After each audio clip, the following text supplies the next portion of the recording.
Waswahili wanasema kwamba ukisifiwa unajua kukimbia, basi tahadhari usije ukapita mpaka kwenu.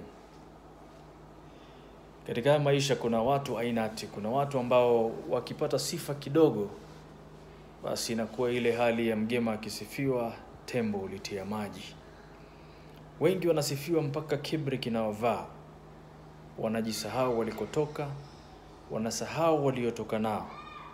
Wanajiona kwamba wao ndio wao, hakuna kama wao. Lakini tumakinikeni katika haya maisha, kwa sababu pindi unapojiona wewe ndio wewe, basi na kuwasahau wenzio, utafikwa na la kufikwa, utatamani kukutana nao tena wale watu uliowabeza, na mara nyingi inakuwa tayari umepitwa na wakati.